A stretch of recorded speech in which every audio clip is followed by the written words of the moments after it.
Chapter 6. Paris, the City of Lights? The wealthy old man stepped out of the airport into the cloudy Parisian afternoon. He had just gotten off a particularly bumpy flight and was happy to once again be on stable ground. One more factory to inspect was what ran through his mind over and over. One more factory, then he could return home to England, to his afternoon tea, to weekend cricket matches and to people who talked with an accent just as funny as his. He could hardly wait. "Mr. Hopper, sir," came an odd, raspy voice at his side. Lawrence Hopper turned to see a short, round-faced man looking up at him through large bug eyes. The stranger smiled an unpleasant smile, flashing a glimpse of his yellow teeth in the process. "My name is Morley, sir," he continued. "Your nephew sent me to collect you." He said it with an evil sneer on his lips that immediately made the older man uncomfortable. "My nephew?" Hopper replied in his most cautious English accent. "What on earth is my nephew doing here in Paris?" "He is here to see you, sir." It would have sounded polite coming from anyone else, but when Morley said it, it sent chills down the old man's spine. "You can go and tell my no-good nephew that I have business to conduct here. If he wishes to see me, he can call and make an appointment." Hopper tried to sound confident, but a trace of fear still managed to creep into his wealthy old voice. "I'm afraid that you will have to tell him that yourself," sneered Morley from between his razor-thin lips. Before Hopper could protest, Morley gave a quick nod to two surprisingly big, surprisingly well-dressed thugs who grabbed Mr. Hopper by the shoulders and not so surprisingly forced him into a waiting car. Morley chuckled an evil little chuckle to himself. "I do love my job," he thought as he hopped into the car and sped away. "Old dude? Has anyone seen a rich old dude? Hello, old dude, I've got your 18 cents. Ed stood in the middle of the airport, spinning in circles as he searched for his former, change-deprived customer. He was dressed, once again, in the trusty uniform of good burger, as he had recently discarded the uncomfortable stewardess disguise. French people whizzed by in a blur as Ed spun, getting dizzier and dizzier with each unnecessary rotation. "Whoa, I'm getting dizzy. Why does the world keep spinning? I'm badly disoriented," were the thoughts that ran groggily through Ed's head, one after the other, before he finally toppled to the floor. Ed lay on the ground, head resting on the cold airport tiles. He stared up at the passing crowds as the world slowed to a halt around him. "Whoa, French people are tall," he said from his low-angle vantage point, staring up at all the passing people. "Hey lady, nice shoes," he shouted approvingly at a passing woman who had walked just close enough for Ed to know what he was talking about. "Merci," she answered back over her shoulder. Ed wasn't quite sure what that meant, but he guessed that it had something to do with his minty fresh breath. Ed was having a lot of difficulty figuring these French people out. The baggage carrier, that serpentine conveyor belt that winds passengers' luggage around the baggage pickup area. Ed was immediately whisked away. "Whoa! The floor's moving. Help, the floor has gone crazy and is carrying me away. Me and a bunch of luggage," Ed shouted, startled by his sudden motion. Then he realized he was having fun and quieted down. Ed was seated on the baggage belt between a very nice leather carrying case and a very big, very smelly dog cage. Suddenly, the dog spoke. Ed, is that you?" came the voice from the cage. "Whoa, talking dog. Did anyone hear that? This dog can talk." He pressed his face up against the grating on the back of the cage, which faced him. "Hello, talking dog, my name is Ed." "Man, I'm not a dog," came the strangely familiar voice. Ed wondered why the voice sounded so familiar, since he'd never met a talking dog before. At least, not that he could remember. "Look, just get me out of here." The cage door is stuck. I don't know if I should let you out. Do you bite? No, I don't bite. Look, it's me, Ed, it's Dexter. Oh, no, Ed shrieked. The dog ate Dexter. I'm sorry, Dexter. I wish I could have saved you.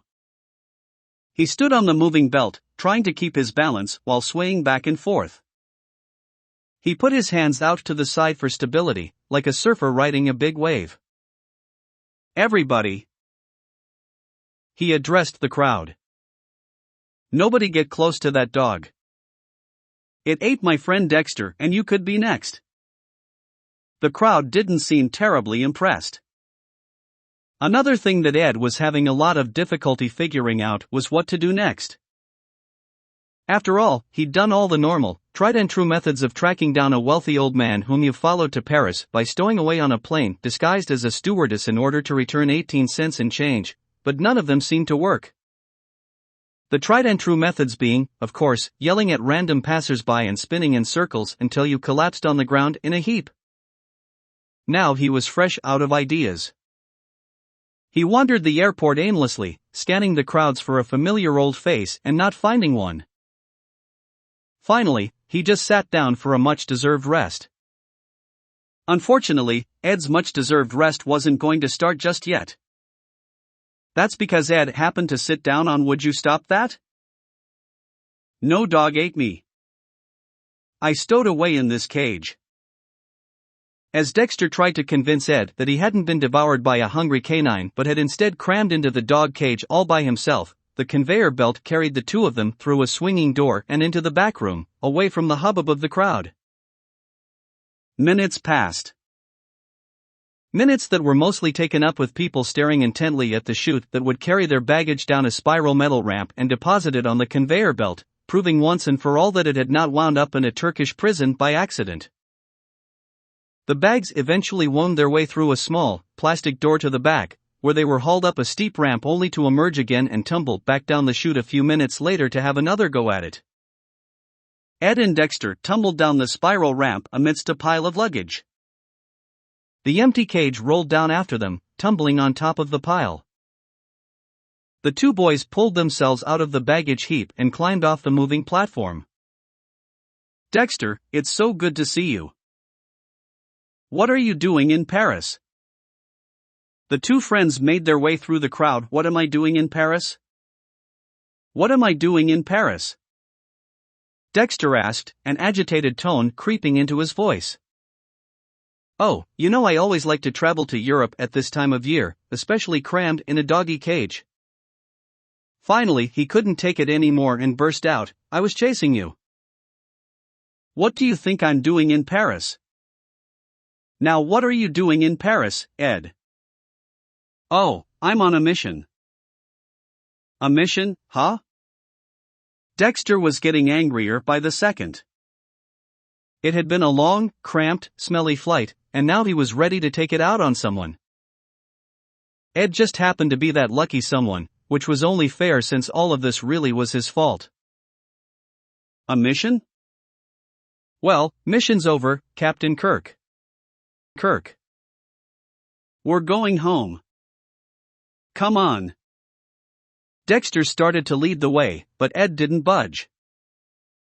Dexter turned, walked back to him, and repeated himself. I'm serious. Again Ed stayed put. Man, what is with you? Dexter finally asked. Sorry buddy, but I'm on a mission. See, this old dude came into Good Burger but he forgot his change, he had a lot on his mind. Ed went on to explain everything that had happened and what his mission was all about. When he finally finished, Dexter seemed properly impressed. 18 cents? You chased a man in a limo to Paris to return 18 cents? Dexter was incredulous. He didn't know what to say. He took a deep breath, feeling his urge to take something out on somebody slowly fading. Why don't you join my mission? You can help me find the old guy. Ed, I don't know. No. You said you wanted to see the world, didn't you? Dexter looked up sharply and studied his friend's face. He hadn't thought that Ed had been paying attention the other night on Good Burger's roof when he'd told him that. Every now and then a flash of a real person burst through Ed's goofy facade. Remember, you said that there was a whole world out there and you were afraid that you'd never see it. Well, there it is, right out there. Ed motioned toward the exit, and beyond it Dexter could see the streets of a foreign country. A smile grew across his face as he reached a decision. A big decision. All right, Ed, count me in. Ed jumped up into Dexter's arms. His nostrils flared wildly. Dexter? Yeah? You smell like dog. The Eiffel Tower jutted high above the city of Paris like a giant erector set creation. Like most visitors to the Parisian landmark, Ed's reaction was one of awe. Ah, he exclaimed. It's like a great big tower. Dexter, how did you know that this was here? Dexter looked at him skeptically. Lucky guess? The two of them boarded the elevator that ran up the middle of the tower, through the crisscrossing metal rails that formed its structure, and rode it to the observation deck at the top. Ed leaned out over the edge of the railing. From way up at the top of the tower, the city of Paris spread out below him like a miniature toy city. The tiny people went on about their tiny, French days hundreds of feet below, unaware of the lurking danger approaching their little town. The lurking danger that was Edzilla. Edzilla, part monster, part Ed, the largest, most dangerous dude monster in all the world. Beware little Paris dudes, for 1 a.m. Edzilla, and I will stomp on your tiny little buildings. Ed raised his foot threateningly into the air, poised above the minuscule town far below him. What's that? You think that you can stop Edzilla? Ha ha. Fools. Now I will have to crush you. Ed stomped his foot down onto the foolish townsfolk below Ed. Why are you stomping your feet up and down? Asked Dexter, snapping Ed out of his monster fantasy. Oh, I was pretending to be Edzilla. Want to try it? It's fun. Nah, that's alright, thanks though. Dexter had decided that humoring Ed was the best course of action. Maybe we ought to start looking for your guy, he suggested. In Dexter's opinion, the quicker they started looking, the quicker this whole thing would be over. Okay. Hey Dexter, what if he doesn't ever come here? Come on, Ed, don't you ever watch the movies? Everything in Paris happens near the Eiffel Tower. Oh. Maybe we should go there. Dexter paused for a moment, just long enough to wonder if Ed had actually just said that. He had. We are there. He explained slowly. Very slowly. Oh, I thought we were here. Here is there. Dexter was trying to be calm, he was trying to be patient, and he was failing miserably on both counts. Look, just start looking, alright? Alright. Ed leaned far out over the railing, the cool French wind whipping across his hair as he dangled out over the precipice. Old dude? Wrinkly old dude, do you hear me? I'm up here. Ed cupped his hand to his ear, straining to hear an answer. It's going to be a long day. Dexter thought, shaking his head in resignation. Then another thought occurred to him. You know what? I have no idea what he looks like. Oh, well, he's old and kind of wrinkled and... old and... Ed closed his eyes, forming a mental picture. Dexter nodded sarcastically. That's great, Ed. So, I'm looking for an old guy with wrinkles who's kind of old, huh? Yeah, do you see him?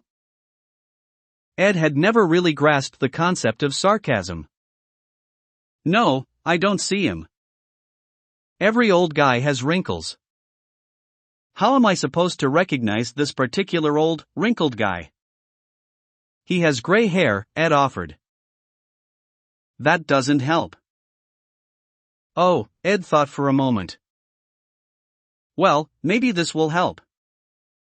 He picked up a scrap piece of paper that was lying on the grated metal floor of the observation deck, fished a pencil from the pocket of his Good Burger uniform, and began scribbling away.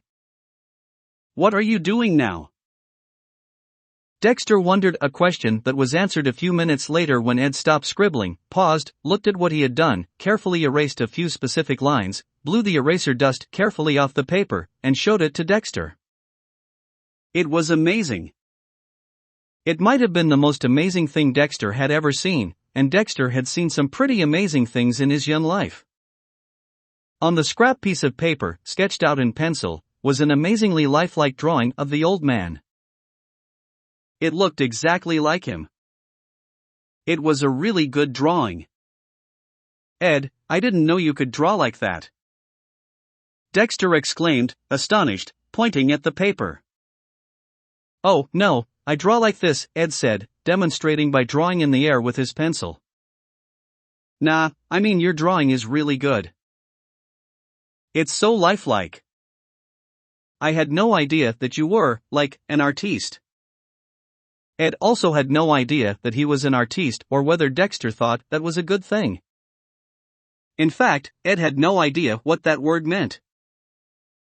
But, since it was coming from his friend, he decided to take it as a compliment. Thanks. Dexter held the drawing up to the light. The wrinkles, the gray hair, it was all there in fine, penciled detail. It was so lifelike that Dexter thought he could almost detect an old man smell coming from it. He sniffed the paper closer and realized that the smell was actually the remains of a hot dog that had once been wrapped in it. He shrugged, he had never realized how close old person smell was to day-old hot dog smell. No matter, Dexter would be able to spot this man anywhere, just from seeing Ed's drawing. How did you do this? He asked. Oh, it's easy. I just empty my head of everything and draw. Dexter looked at him and nodded. For Ed, that probably was easy. All right. Let's find ourselves a wrinkly, old guy. They both grabbed a tourist viewfinder and started looking down at the streets of Paris. Things, thought Dexter, are finally looking up. Things weren't exactly looking up back in Dolmont. In fact, things were looking down. Way down. $25,000. Mr. Bailey's voice dripped with panic. His fingers clutched handfuls of his own hair as he stared at the sauce inspector in shock. $25,000. Something in his mind had obviously tried to spare him the agony and had, mercifully, shut down. Marcus Finkler didn't really smile, but he did seem to frown slightly less. That's correct, Mr. Bailey. If you can't produce Ed's sauce to be inspected within 5 working days, then Good Burger will have to pay the penalty for misadvertising and withholding a sauce, cream, or other foodstuff from legal inspection. His awful day had suddenly become so much better. Not only did he not have to inspect any sauce, since there was none to inspect, but he also got to hit Good Burger with a huge fine. This was the part of his job that he actually enjoyed. And that fine is $25,000, Mr. Bailey finished for him. Then proceeded to pass out. Spatch looked down at his fallen leader, lines of worry etched into his large, grease-stained face, and he grunted.